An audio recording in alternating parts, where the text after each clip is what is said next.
faut juste prendre le train en route. Très compliqué d'avoir une marque aujourd'hui 100% made in France. Mais moi. 3 conseils à leur donner. Moi, je suis clairement pas parfaite. Est-ce que vraiment je suis légitime ? Je savais qu'il fallait le faire, mais j'avais trop peur, surtout une sorte de formation citoyenne. 1998, champion du monde. Champion d'un monde qui se rebelle, marqué par d'innombrables catastrophes naturelles. Elle déplace plus de 25 millions de réfugiés. Plus que la guerre, cette année marque une grande première. Champion d'un monde qui tente de faire face à cette situation préoccupante. Qui tente d'instaurer le tri sélectif en France, de préserver des zones protégées au Pérou, d'élargir à l'ONU la justice climatique pour que chacun ait sa chance. Mais champion d'un monde qui échoue. Qui échoue à Buenos Aires, où la conférence contre les changements climatiques reste muette. Ou au Tibet, qui interdit l'exploitation forestière sans que celle-ci ne s'arrête. Enfin, champion d'un monde qui a faim.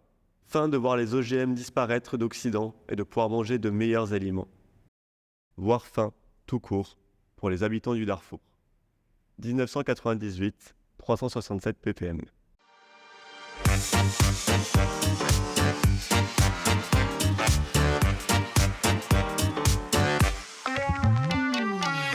Bienvenue dans le Terrarium, l'écosystème des personnes inspirantes et engagées. Moi, c'est Mathéo, et voici Maxence et Marion. Nous sommes les 3 étudiants qui avons fondé Illico Green. Et aujourd'hui, dans ce beau décor, on accueille Lucille d'Usfriendly qui va te donner envie de passer au zéro déchet.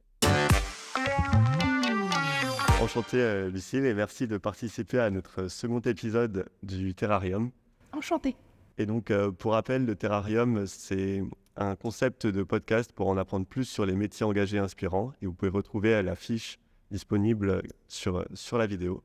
Et ça a été créé par illicogreen.fr. Donc, on est une plateforme qui regroupe des marques engagées, que ce soit d'un point de vue environnemental ou social, comme Usfriendly, et qui propose des codes de réduction aux étudiantes et étudiants. Et donc maintenant, je te laisse présenter ce que tu fais chez Usfriendly. Ok, enchantée. Donc moi, c'est Lucille. J'ai créé Usfriendly en avril 2022. Donc Usfriendly, en fait, c'est une boutique en ligne éco-responsable qui met en avant des alternatives écolo, zéro déchet et pratiques, donc de créateurs et artisans français uniquement. Et en fait, notre but, c'est d'accompagner les consommateurs vers un mode de vie plus écolo au quotidien en agissant dans leur maison. Merci pour la présentation. Donc pour cette première partie, je t'ai demandé 3-4 dates qui étaient assez marquantes pour toi du point de vue écologique et donc qui ont retracé tout ton parcours avec l'écologie. Et donc on va avancer grâce aux parties par million. Donc les parties par million, pour rappel, c'est une mesure de concentration du CO2 dans l'atmosphère et donc chaque ppm marque au final une année, une période dans le temps et ça a tendance à augmenter comme vous pouvez vous en douter. Donc on était en 1998, là tu es né, tu nous as permis de remporter la Coupe du Monde et on était à 367 ppm. Maintenant on va faire un grand bond tout de suite, 2018, où on est à 409 ppm. Et donc à ce moment-là, 20 ans après, tu achètes toujours en fast fashion. Déjà, est-ce que tu peux nous expliquer un peu ton parcours de ta naissance jusqu'à ce moment ? Ok. Alors, dans les grandes lignes, j'ai jamais particulièrement été intéressée par l'écologie ou autre. On n'en a jamais parlé, j'en ai jamais vraiment entendu parler, j'y faisais pas plus attention que ça. Et j'adorais à cette époque faire du shopping. Je pense que c'était un truc que je faisais pratiquement tous les week-ends avec mes sœurs. J'ai 2 grandes sœurs. Et tout le temps, quand je rentrais chez moi, j'avais toujours plein de sacs dans mes mains, de plein de trucs que je mettais pas d'ailleurs, qui restaient là à attendre patiemment qu'ils soient portés un jour. Et non, oui, pour moi, la fast fashion, c'était là où on devait s'habiller, H&M, Zara, Pull&Bear, dans tous les magasins qu'on connaît, quoi. Pour moi, c'était normal de s'habiller là-bas. J'y prêtais pas plus attention que ça, je regardais jamais la composition, pas plus non plus le lieu de production.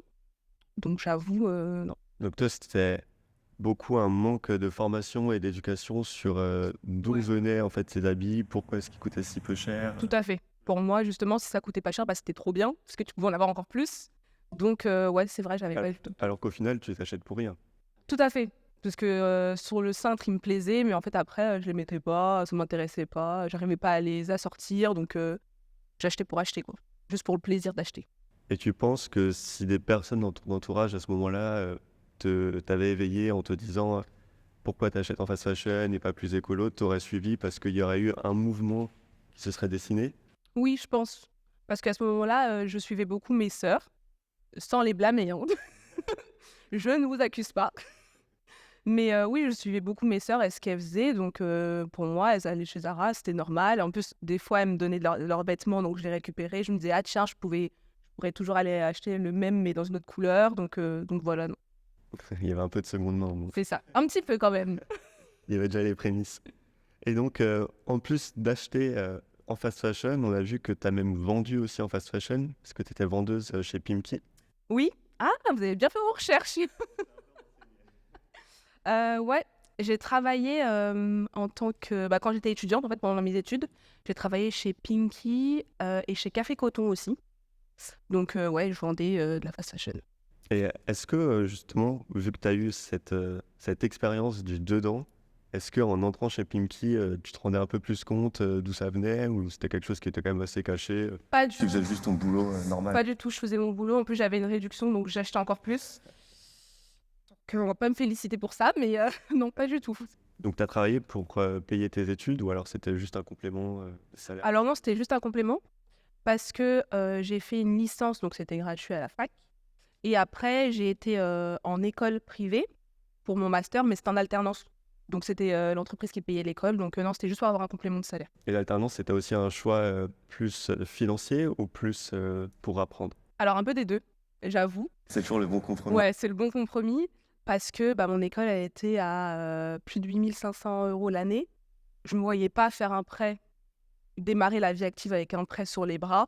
Donc je me suis dit: «Bon, l'alternance, c'est pratique. Ça t'apprend sur le terrain, tu mets en pratique ce que tu apprends et en même temps, tu as un salaire». C'est quelque chose qui se fait de plus en plus. En plus, j'ai l'impression, beaucoup de gens, assez clair. C'est vraiment l'occasion d'avoir une expérience, quoi, quand tu démarres parce que c'est vrai qu'après les entreprises, elles te disent: «Oui, mais tu sors d'un bac+5, OK, mais tu as aucune expérience». Donc là, je peux te dire que j'ai au moins 2 années. On va maintenant avancer de 2 années, Oui. passer en 2020 parce que bon, la fast fashion, c'était gentil, mais nous, on va arriver à 414 ppm et là, tu as eu le déclic parce que tu fais un mémoire. Alors dans mon école, la particularité, c'était que notre mémoire devait se faire sur les 2 années de master. Et en fait, c'est, un jour, j'avais un cours de conception graphique 360, voilà, avec une intervenante et elle a été très écolo. Elle cherchait que des marques, européennes ou françaises pour s'habiller et elle me disait qu'un jour, on était en train de discuter et elle me disait qu'elle avait vraiment du mal à trouver des marques françaises qui fabriquent vraiment à 100 en France, avec des produits de qualité et qui soient un minimum stylés. Et en fait, elle nous avait fait travailler sur l'application Clear Fashion. Donc en fait, le travail, c'était on devait redesigner toute l'application. Donc c'était trop cool, beaucoup de travail. Et ça m'a permis déjà de mettre un premier pas dans ce domaine-là, d'analyser un peu les marques, ce qu'elles faisaient, etc. Et en fait, c'est après avoir discuté avec elle que je me suis dit que j'allais prendre ça comme sujet pour mon mémoire. Et donc, toute la première année de 2020, j'ai fait plein de recherches sur toute la fast fashion, le monde de la mode, parce qu'en fait, mon mémoire, c'était création d'une marque de vêtements éco-responsable et 100% made in France. Très Donc, tu compliqué. voulais voir si c'était possible, C'est ça. viable. Ouais. C'est ça. En fait, tu pouvais avoir 2 types de mémoire, soit un mémoire entrepreneurial, donc ce que j'ai fait, soit un mémoire d'entreprise. Et vraiment, j'ai été choquée par tout ce que j'ai vu. Il y a des trucs dont on avait entendu parler, notamment l'événement, c'était en 2013, si je ne me trompe pas, du Rana Plaza, qui s'était effondré, etc. Bangladesh. Mais j'avoue, c'était quand même assez loin de moi. Je prêtais pas plus attention que ça. Et je pense que majoritairement, en Europe et en Occident, on n'a vraiment pas fait attention à ça, en fait. Ouais, et je pense que c'était surtout aussi juste un fait divers parmi tant C'est d'autres. ça. On en parlait 2-3 jours. C'est ça, pendant 2-3 jours, on a entendu parler continuellement et après, on a juste oublié, on a continué à acheter où on achetait. Et donc, ça a été un peu ma petite prise de conscience à ce moment-là. Aussi, est-ce qu'on peut avoir la conclusion de ton mémoire? Alors, très compliqué d'avoir une marque aujourd'hui 100% made in France, voire limite impossible, parce que il y a beaucoup de compétences qui ont disparu en France et qui sont aujourd'hui dans les pays émergents, donc Chine, Bangladesh, etc. Et très compliqué aussi la partie où tu peux suivre exactement les matières. Parce que même si on te dit que la matière, par exemple, c'est du coton bio, tu sais pas exactement dans quelles conditions elle a été créée. Et en plus, ça peut être du coton bio, pardon. mais qui peut avoir quand même été en contact avec des pesticides ou autres, parce qu'en fait, Ouais, parce que les les terres cultures sont à déjà- côté, ouais, ou que les terres étaient avant. les cultures sont à côté et les terres ont déjà été par- Polluées, en fait. voilà, par les polluées. pesticides. Donc en fait, il faut, si je me trompe pas, j'avais lu qu'il faudrait une dizaine d'années pour qu'une terre redevienne naturelle sans tout ce qu'elle a. Tout ce Donc, qu'elle pour a que le bio soit vraiment bio, C'est ça. même si la démarche est bonne quand même. Mais... Voilà, la démarche est bonne. Ça part quand même d'une bonne intention, donc heureusement que c'est là. Mais c'est quand même très dur. Mais en même temps, après, il y a beaucoup de compétences en Europe et c'est pas très loin non plus. Donc, C'est ce qui se fait beaucoup maintenant, Ouais, c'est au c'est ça. Portugal par exemple. Voilà. j'ai vu. Il y a beaucoup de production au Portugal, en Italie. Il y en a aussi beaucoup de plus en plus vers le Maroc, la Tunisie. Ça aussi, moi, ça me dérange pas d'aller acheter quelque ça chose rapproche quand même, ouais. c'est ça, qui a été fabriqué en Tunisie ou au Maroc. C'est vraiment beaucoup plus proche. Ah oui, ce que je pense aussi, c'est que il faut pas non plus être trop pessimiste et toujours critiquer, mais plus voir la marge d'amélioration qu'on a C'est eue ça. et voir celle qu'on va avoir aussi à l'avenir. Non, Faut jamais rester au point où on est c'est aujourd'hui. ça. Vaut mieux un petit pas, même s'il est peut-être mal fait ou maladroit, que rien du tout à choisir. Et donc, le déclic qui vient de la formation pour toi, alors. Creuser en fait un sujet, voir vraiment d'où ça vient, et aussi de l'école au final, vu que ça vient de ta prof qui Ouais. était écolo. C'est ça. Et donc, est-ce que pour toi, c'est important qu'il y ait plus de formation justement à l'écologie en école? Est-ce que c'est utile? Bah, alors là, c'était même pas le sujet de base. Là, c'était vraiment elle qui a Ouais, en choisi, plus, parce ça, que c'est juste une figure. en plus, conviction ouais. personnelle. Mais oui, si on pouvait avoir un cours spécifique ou plus d'intervenants comme elle, ce serait beaucoup mieux et ça nous permettrait de beaucoup plus s'ouvrir à autre chose. Par exemple, aujourd'hui, on est dans l'Académie du climat. Je ne savais même pas que ça existait à Paris. J'ai découvert un lieu aujourd'hui. Mais je trouve ça vraiment bien parce que j'ai été voir un peu leur site et c'est vraiment bien. C'est un lieu où où justement les jeunes peuvent justement s'y intéresser, s'ouvrir un peu à autre chose. Et donc, je pense il faudrait beaucoup plus de lieux comme ça. Ouais, et en plus, l'avantage des lieux comme ça, c'est que je trouve que ça vient de nous au final. Enfin, c'est Oui. bien qu'il y ait des cours et des intervenants, comme tu dis, qui nous éveillent un peu à tous ces sujets et qu'ensuite ça nous permette de creuser par nous-mêmes C'est ça. parce qu'il y a moins ce côté punition, tu dois être écolo. Oui, voilà, c'est ça. Enfin, en fait, il ne faut pas que ce soit une punition, l'écologie. Et c'est aussi ce que je voulais montrer avec Us, c'est qu'en fait, moi, je suis clairement pas parfaite. J'ai, par exemple, ce jean-là, c'est un jean Levi's. Là, voilà. Mais bon, Levi's, ça dure quand même longtemps. Bon, donc il y a 2 poids 2 mesures quand même. Mais je pense qu'il ne faut pas sortir le bâton pour tout le monde. Chacun fait ce qu'il peut faire à sa hauteur, avec ses moyens. On n'a pas tous les mêmes moyens. Oui, l'écologie, ça coûte cher. Si tu voudrais vraiment faire une transition totale, c'est énormément d'argent à investir. Même si derrière, c'est quand même mieux rentabilisé sur le long terme. Mais chaque personne peut y aller à son rythme, petit à petit. Mais le plus important, c'est au moins d'essayer d'agir.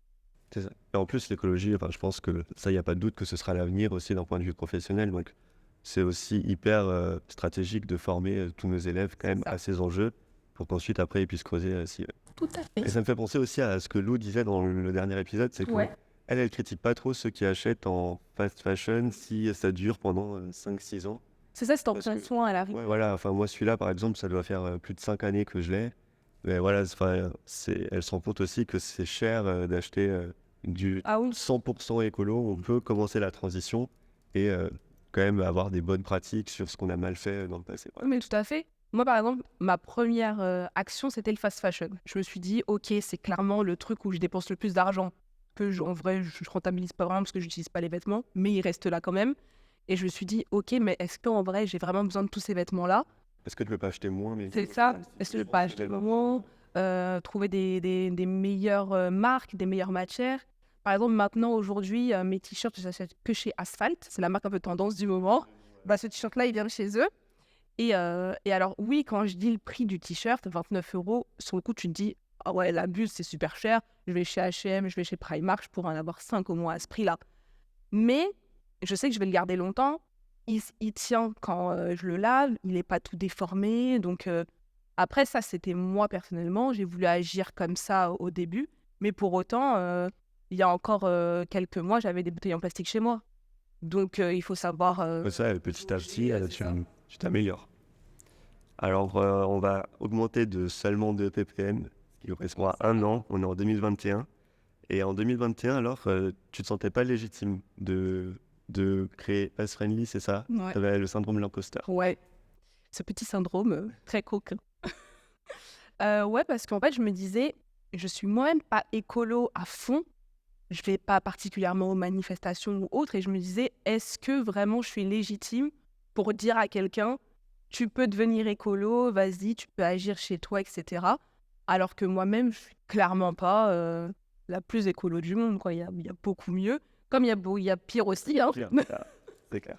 Ça va, mais je me disais, oui, qui es-tu, toi, Lucille, pour dire à quelqu'un, deviens écolo, tu peux mieux consommer, alors qu'en fait, moi-même, je suis pas mieux. Et après, je me suis dit, en fait, non, justement, c'est ce que je veux transmettre au travers de Us, c'est dire justement que je suis peut-être pas la plus écolo, mais au moins, j'ai pris conscience des choses. J'ai mis du temps, mais j'ai pris conscience. Et j'essaye d'agir au quotidien, j'essaye de réduire mes achats, j'essaye d'acheter mieux et beaucoup plus utile, des trucs que je vais garder longtemps chez moi. Donc après, je me suis dit, bah vas-y, go. Ouais, et puis après, c'est toujours un peu le piège, c'est qu'on se dise, je suis pas l'écolo parfait, donc on fasse rien.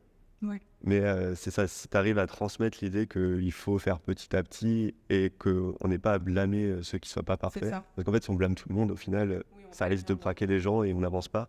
Mais ouais, c'est ça, tant qu'on ne reste pas stationnaire à rien faire et à se dire de toute façon on est foutu et qu'on avance petit à petit, bah, c'est... Non, mais la démarche, c'est super parce qu'au moins ça peut réconcilier aussi certaines personnes avec l'écologie parce que c'est beaucoup plus bienveillant. Bah c'est ça, parce qu'il y en a beaucoup, quand tu discutes avec eux, ils vont te dire, ouais, mais moi, j'ai pas les moyens, mais moi, je peux pas, mais moi. Mais en fait, certes, tu peux pas faire tout d'un coup.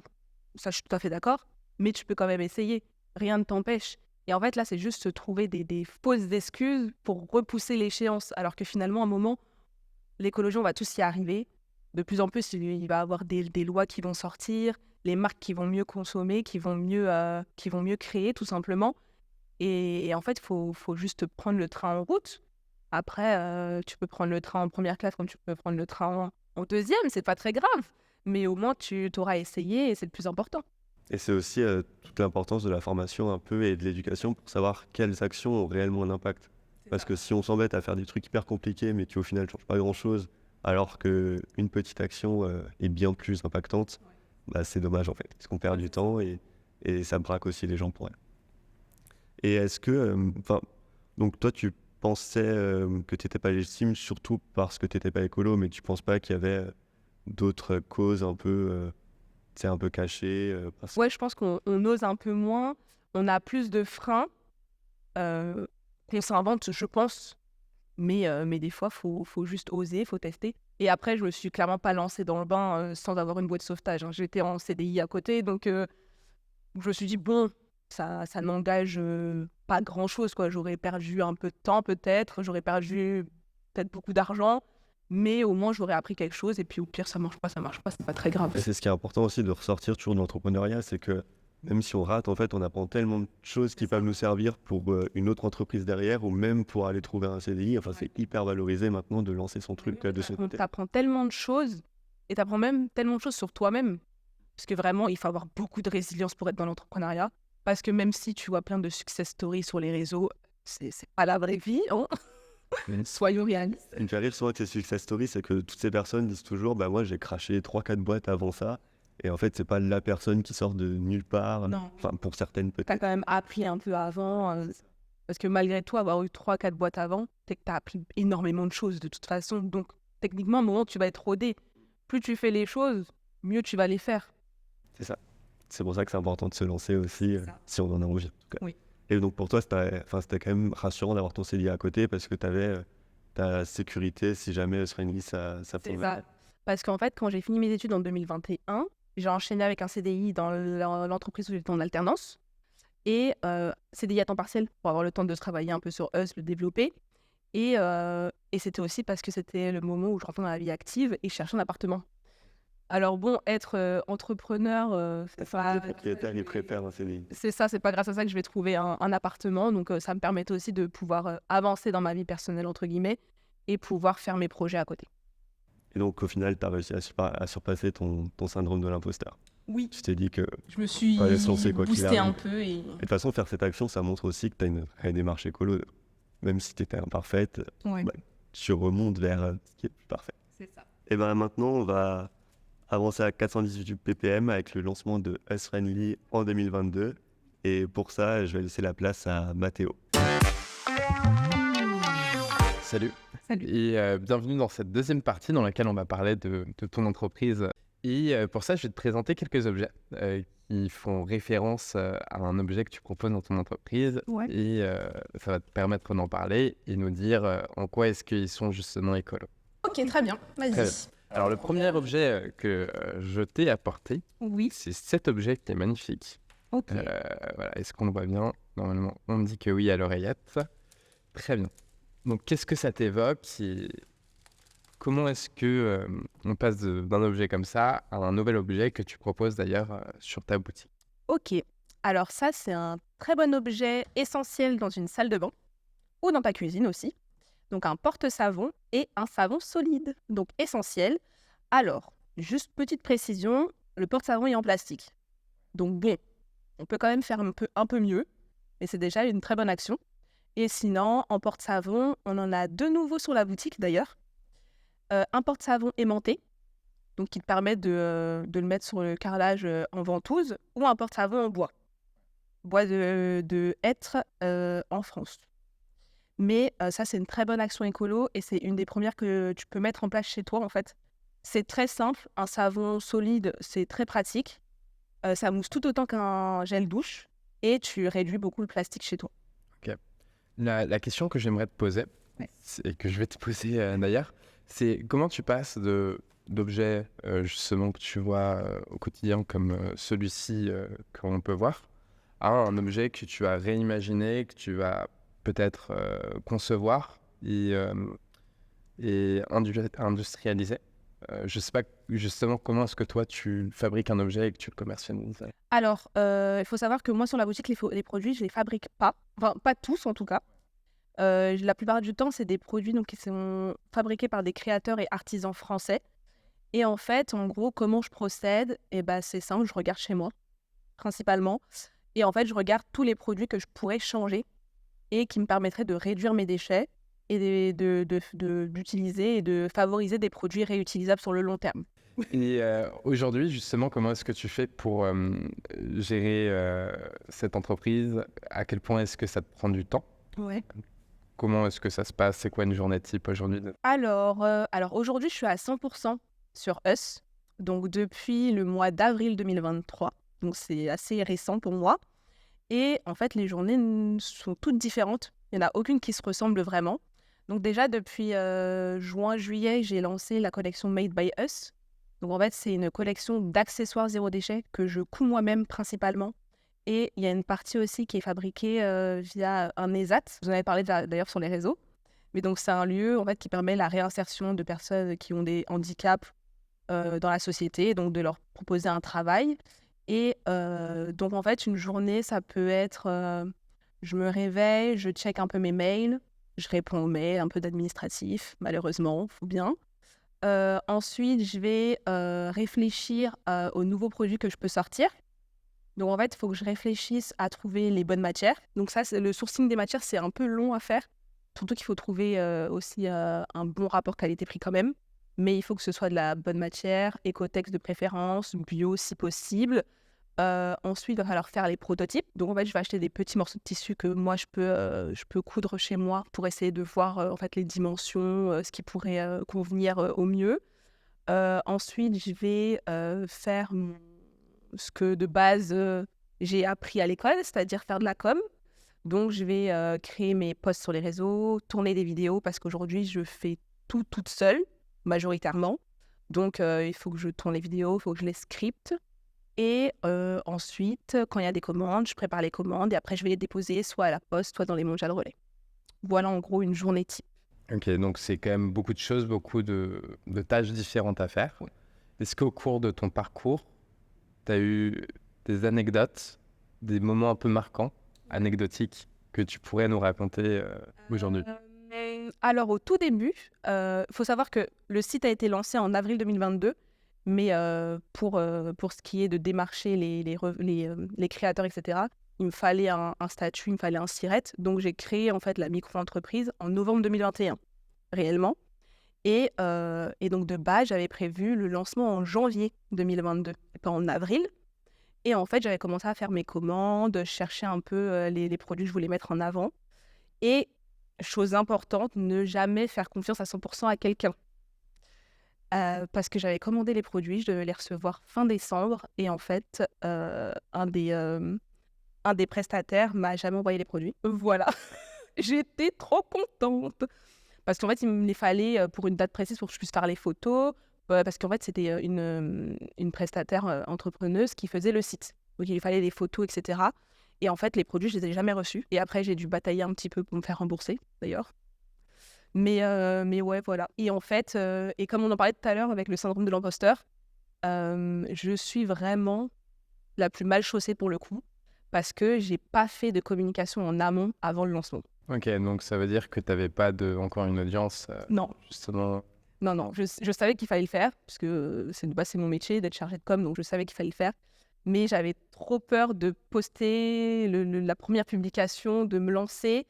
Et j'ai pris du temps avant de démarrer sur les réseaux. Et en fait, j'ai démarré, je pense, une semaine avant le lancement du site. Et d'ailleurs, je me permets de rebondir là-dessus. Est-ce que, par exemple, s'il y a des étudiants et étudiantes qui ont un projet lié à l'économie circulaire qui peut être similaire au tien, est-ce que tu as 1 à 3 conseils à leur donner ou d'erreurs à ne pas faire, comme tu viens de...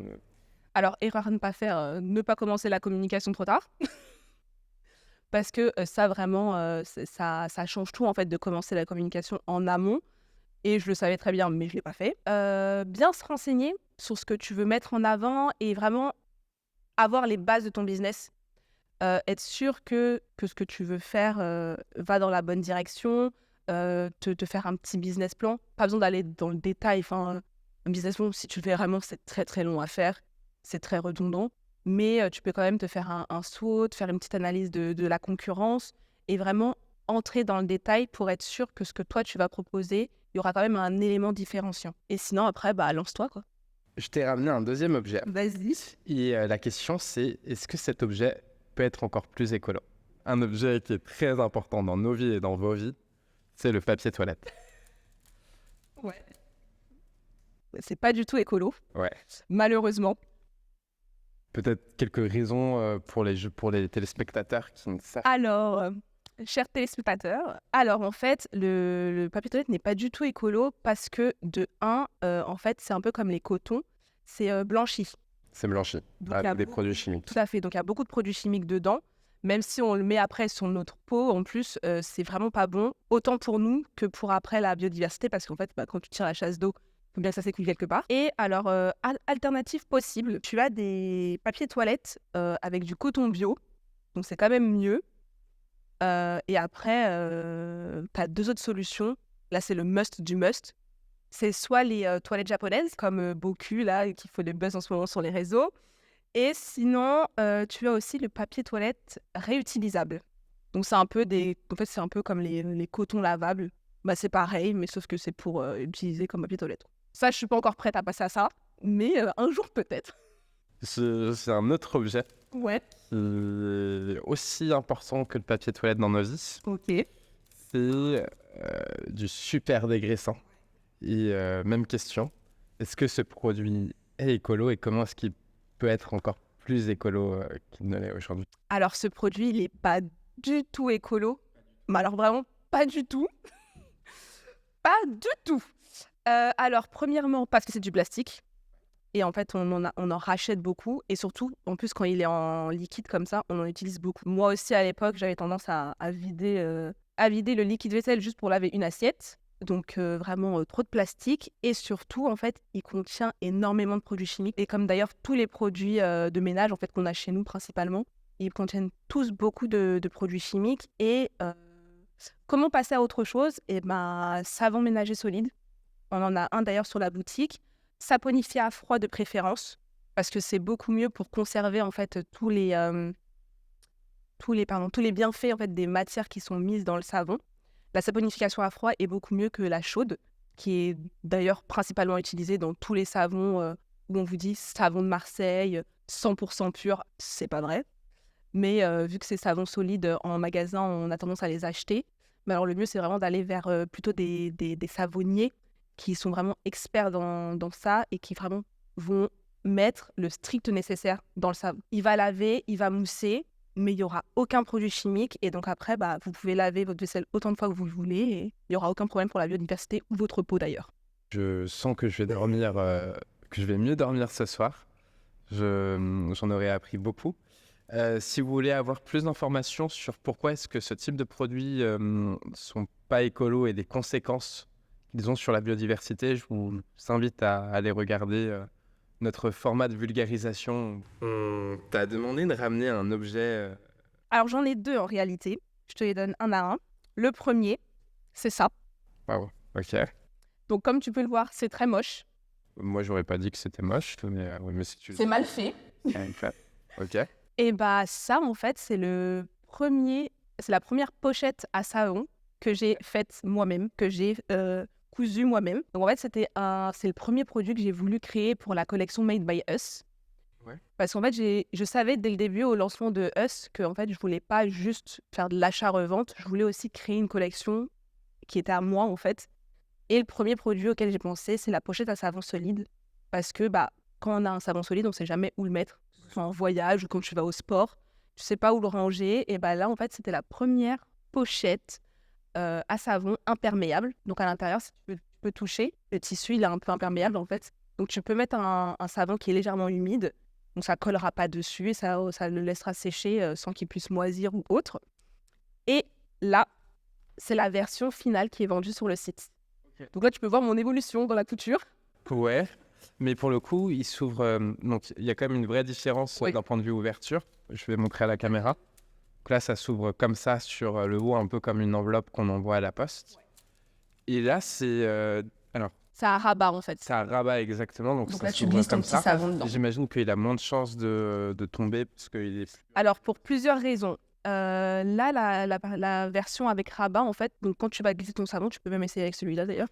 Quand tu vas glisser ton savon, donc il sera bien maintenu. Et ensuite, ouais, tout à fait, pretty nature. Tuto. Voilà. Et donc après, ton porte savon partout. Trop bien. Et donc là, je peux. Ouais. Voilà. Tu peux même le pendre avec la petite étiquette si tu as un endroit où. Et en fait, pourquoi j'ai changé la manière de coudre? Parce que sur la première version, il devait y avoir un bouton, plus le petit morceau de cordon. Ouais. Alors, les boutons, principalement, ils sont en plastique. Et mon but, c'était quand même de ne pas créer plus de déchets qu'il y en a déjà. Et deuxième chose, c'est le cordon aussi. En fait, c'est un peu du plastique aussi et de l'élastique à l'intérieur.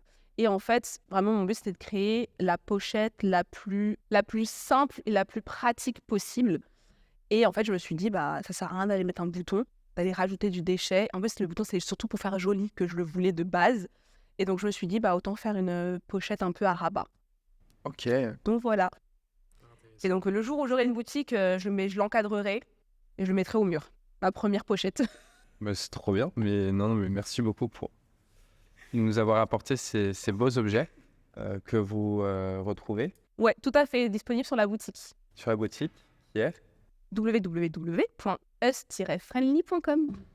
Une question que je me pose. Ouais. Donc, c'est toi qui couds ce type d'objets du quotidien qu'on peut retrouver sur ton site. Mais c'est quoi les différentes étapes? Comment est-ce que tu sélectionnes le tissu? Comment est-ce que tu fais pour coudre tout ça? De base, donc en fait, les étapes, c'est je vais d'abord me demander quel produit j'ai envie de créer. Et en fait, le but, c'est que ma collection d'accessoires zéro déchet complète les produits disponibles sur la boutique. Le but, c'est pas de créer pour créer, même si j'aime bien. C'est quand même d'avoir un objet qui sera utile et que tu vas pouvoir utiliser au quotidien. Ensuite, je vais sélectionner les tissus. Alors, en ce qui concerne le tissu extérieur, en fait, je me base à peu près sur les couleurs de Us. Donc, ça va être du marron, du beige, de l'ocre, du jaune. Je sors rarement de cette catégorie-là de couleurs et c'est vraiment mon identité que j'ai envie de retranscrire dans tous les produits que je vais créer. Et surtout, je fais en sorte, au plus possible, d'avoir des produits Ecotex ou bio. Voilà. Et ensuite, après, je me fais mon petit proto, je teste. Le premier, c'était un prototype raté, mais un prototype quand même. Et en fait, après, je couds, je teste et après, je crée, voilà. Je m'attendais pas à avoir des réponses aussi enrichissantes. Merci beaucoup pour tes réponses. C'est comme ça que je clôt la deuxième partie. Je vais inviter Marion à rejoindre le plateau pour la partie qui s'appelle Imagine le futur. Ok, C'est parti. Bonjour Lucille, bienvenue dans cette troisième partie que maintenant Mathéo a renommée Imagine le futur.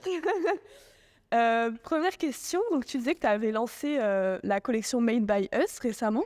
Je me demandais si c'était quelque chose que tu voulais continuer par la suite dans la création toi-même de tes produits ou si tu veux plutôt trouver des nouvelles marques à rajouter sur ton site, ou les deux peut-être. et écoute, un peu des deux. Ok, Pour la collection Made by Us, elle a vocation à toujours évoluer en fait. J'ai commencé avec 4 produits via la campagne Ulule, mais mon objectif c'est vraiment de continuer à créer et à développer des nouveaux produits à proposer sur la boutique. D'ailleurs, il y en a 2 nouveaux qui sont en ligne. En gros, j'ai créé des chouchous pour les cheveux. Pourquoi des chouchous?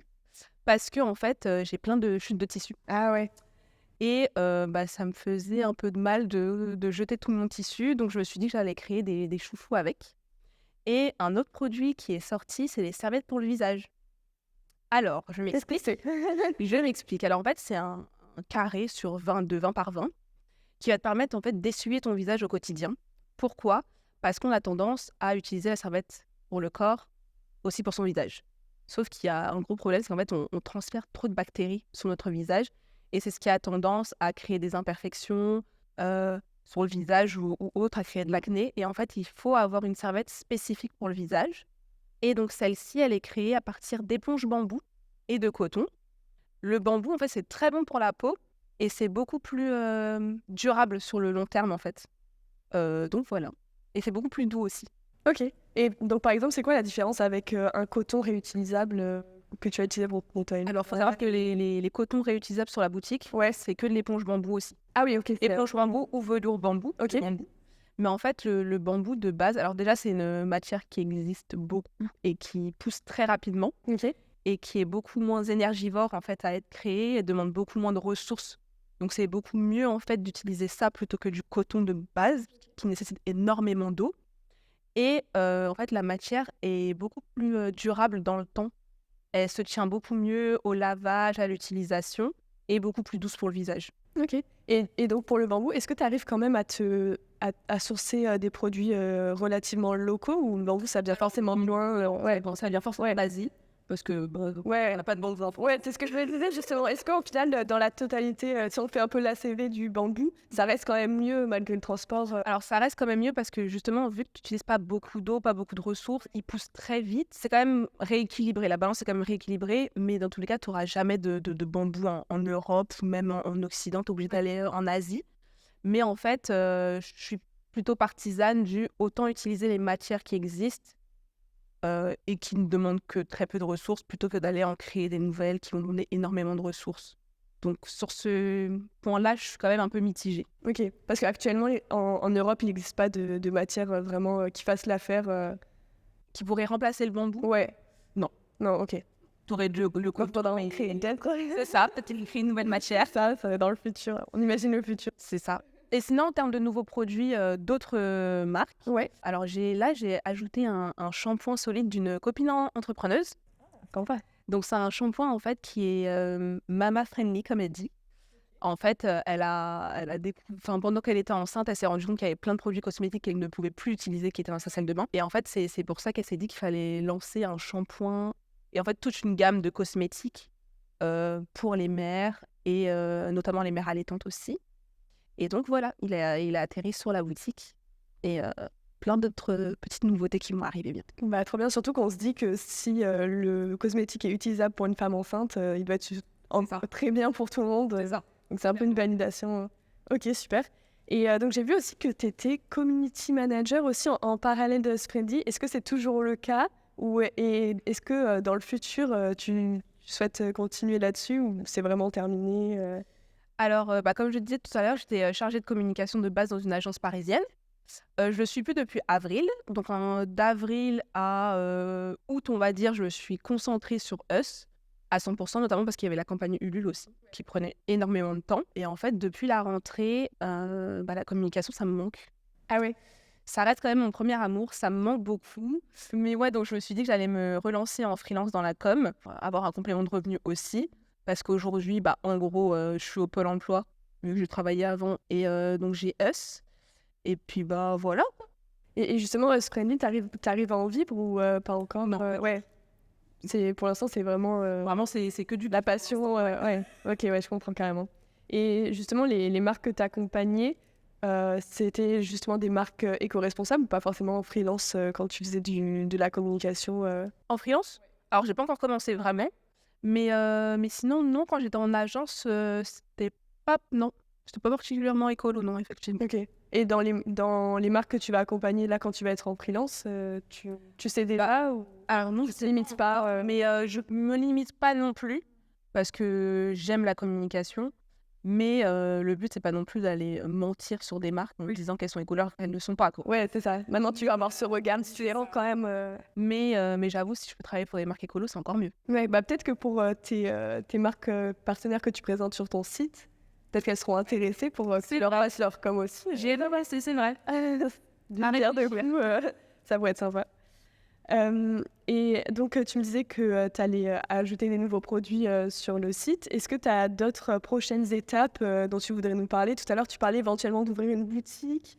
Alors ça, ce serait un projet de rêve, mais à moyen long terme, on va dire. D'ici quelques années, j'espère, et je me le souhaite, Bah, nous aussi. d'ouvrir une boutique Us Friendly dans Paris. Et d'ailleurs, dans les prochaines étapes à l'approche des fêtes, est-ce que tu vas aussi faire des pop-up stores? Ou j'ai vu que tu participais justement pas mal à des événements de ce type. Où est-ce qu'on pourra te retrouver? Alors, j'ai 2 pop-up stores dans Paris, dans le 10e. C'est dans l'hôtel Le Grand Quartier. Donc, le premier, c'est le 6 décembre et le deuxième, c'est le 17 décembre. Ok. Donc voilà, j'y serai tout l'après-midi. Donc, si vous voulez me rencontrer, venir discuter, je suis là. Génial. Bon, on n'a que des exclusivités aujourd'hui. Peut-être pour aborder un autre sujet qui touche moins directement Us Friendly, mais est-ce que tu as déjà pensé, eu en tête des initiatives, des mesures politiques en fait, qu'on pourrait mettre en place justement pour encourager le zéro déchet? Donc au-delà de marques justement, d'entreprises qui se créent là-dedans, qu'est-ce que tu penserais qu'on devrait mettre en place? Alors, comme on en parlait tout à l'heure avec Maxence, la formation, je pense, est essentielle, autant pour les jeunes que pour les moins jeunes.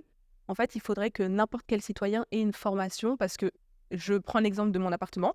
J'habite dans un bâtiment, et les poubelles, le tri, c'est une catastrophe. Tu trouves des bouteilles en plastique dans la poubelle pour le verre. C'est très compliqué. Et en fait, je pense vraiment qu'il faudrait surtout une sorte de formation citoyenne, pas obligatoire, parce que de toute façon, dès que c'est obligatoire, c'est compliqué, les gens se sentent pris au piège, ils n'ont pas du tout envie. Mais en fait, il faudrait donner la possibilité aux citoyens qui veulent mieux faire ou d'en apprendre plus, que ce soit possible, en fait, que les villes mettent en place ça peut être quelques heures, hein, c'est pas besoin d'être très très long, mais en fait, des choses élémentaires qu'on pourrait tous mettre en place chez nous. Par exemple, expliquer pourquoi les produits ménagers qu'on utilise, pourquoi en fait c'est néfaste pour l'environnement et aussi pour notre peau. Parce que finalement, nous, on l'achète parce que ça sent bon, parce que ça a l'air efficace. Mais en fait, derrière, il y a plein de conséquences dont on n'a peut-être pas conscience d'ailleurs. Ouais. Donc tu penses que dans ce cas, ce serait l'éducation des citoyens qui derrière pourrait faire bouger les choses, même d'un point de vue ensuite entreprise, etc. Okay. Et en plus, je pense vraiment que l'État a clairement son rôle à jouer. Les marques ne sont pas des magiciennes. Les gens aussi achètent beaucoup plus parce que c'est joli ou autre ou pratique que parce que c'est écolo. Et je pense vraiment qu'en fait, les villes peuvent faire des choses, l'État peut faire quelque chose. Et il faut vraiment qu'ils mettent la deuxième, quoi. Bon, la troisième, pourquoi pas? Peut-être qu'on y va. Ok, alors là, on va passer à la dernière partie de cette troisième partie que tu redoutais peut-être un petit peu en voyant le premier épisode. Donc, ce que je vais te proposer, c'est d'imaginer un futur idéal, on va dire, qui serait plus durable, en mettant un focus sur justement le segment que tu adresses, donc la maison. Et donc, peut-être imaginer ensemble ce que ce serait la maison idéale. Peut-être que tu pourrais choisir une pièce spécifique, je sais pas, la salle de bain ou la cuisine, et nous dire un peu dans le futur comment tu voudrais que ce soit. Alors, je vais prendre comme pièce la salle de bain, Ok. parce que je pense qu'il y a beaucoup de choses qu'on pourrait faire. On aime vraiment l'idée de pouvoir à la fin avoir peut-être un monde idéal qui reste dessiné grâce à tous nos invités. Bon, ça, c'est la cabine de douche. On dirait une porte, mais bon, c'est pas grave. Donc ça, c'est la douche. Et donc ici, bon, ce serait les toilettes. Ouais. Là, tu aurais un bouton. Et en fait, clairement, il faudrait que toutes les constructions soient axées sur l'écologie. Parce que y avait un reportage il y a quelques années qui est passé à la télé. Et en fait, c'est un homme qui expliquait que lui, il avait créé un système qui permettait de relier l'évacuation de la douche aux toilettes. Parce qu'en fait, dans les toilettes, on utilise de l'eau potable. Ce qui n'a C'est totalement absurde. je vois pas l'intérêt, personne ne va boire l'eau des toilettes. Donc en fait, il avait créé un système qui permettait de relier donc, toute l'évacuation de ta douche dans l'eau avec un petit système de filtration. Donc tu avais un petit système qui filtre légèrement. Ça arrive dans les toilettes. Et en fait, quand tu tiens la chasse d'eau, et ben en fait, c'est uniquement de l'eau déjà usée. Ça permet de réutiliser ce qui existe. Bah ouais. Et ça te permet en fait de ne pas Gâcher de l'eau quoi, ouais. et de gâcher en fait ce qui pourrait être utilisé pour autre chose. Ce serait bien aussi que les lavabos, les éviers, etc. aient directement un purificateur d'eau inclus. Ok, ouais. Parce que malheureusement, aujourd'hui, on n'est clairement pas tous égaux par rapport à la dureté de l'eau. Peu importe où dans la France, en fait, on n'est pas égaux face à ça. Et en fait, il y en a beaucoup qui voudraient consommer l'eau du robinet, mais qui ne peuvent pas. Ok. Alors, même si tu as des alternatives aujourd'hui, par exemple, tu as les perles de céramique qui quand elles entrent en contact avec l'eau, elles vont purifier et adoucir l'eau du robinet. Tu as aussi des purificateurs comme la marque Lavi.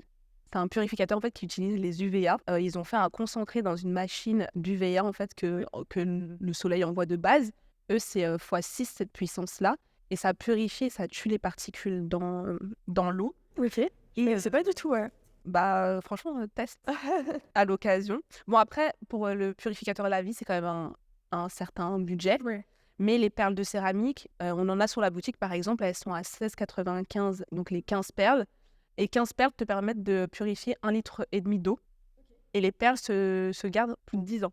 Ah oui, ok. Clairement, tu as tes perles. Mais donc l'eau du robinet qu'on a par exemple à Paris ou Marseille ou n'importe où, Ouais. est-ce que là tu penses qu'il y a besoin de les purifier aussi ou c'est plutôt dans des endroits où l'eau est plus polluée? Ça dépend parce qu'il y a des endroits, des fois, quand tu bois l'eau du robinet, tu sens qu'il y a un petit arrière-goût qui peut être assez désagréable. Ouais. Donc c'est bien de le faire. Moi, personnellement, je purifie l'eau de mon robinet. J'utilise que ça maintenant. Ok. Et j'utilise les deux techniques. J'ai le purificateur d'eau Lavi chez moi. Donc c'est pour l'eau du quotidien. Et les perles, je les utilise dans mon électroménager. Comme ma machine à café, en fait. Ah oui, ok. Et en fait, dès que c'est toujours en contact avec l'eau, ça purifie l'eau au quotidien. Et en fait, d'une ville à l'autre, surtout, la dureté est clairement différente. Oui. Tu peux l'analyser il y a un site du gouvernement où tu peux analyser la dureté de ton eau. Ok. Donc, ça peut être pratique. C'est bon à savoir. Comment est l'eau de votre ville. Et ça va en fonction si on a besoin ou pas de la purifier C'est ça, ouais. derrière. Ok. Et après, je sais qu'il y a beaucoup qui vont parler du débat qu'il y a eu il n'y a pas longtemps par rapport à une... je ne saurais pas te dire comment ça s'appelait. C'était une sorte de bactérie qu'il y avait dans l'eau, notamment en Île-de-France. Vous avez dû le voir dans les journaux. Et en fait, il faut savoir que l'eau d'Île-de-France, en tout cas, le reste de la France, je ne saurais pas te dire, mais l'eau d'Île-de-France est toujours potable parce que en fait, tu as deux leviers. Enfin, il y a deux jauges, en gros, qui sont analysées. Et en fait, même si l'eau est considérée, entre guillemets, comme un peu ouais, on va dire ça. Même si l'eau est légèrement considérée comme impure selon une certaine analyse, la deuxième dit que tu peux quand même continuer à la consommer. Et en plus, d'ailleurs, parce qu'on m'avait envoyé un message sur les réseaux, donc je rebondis par rapport à ça, parce que j'avais dit qu'il fallait boire l'eau du robinet, c'est qu'en fait, cette bactérie-là n'est pas présente uniquement dans nos robinets, elle est aussi présente dans certaines eaux embouteillées.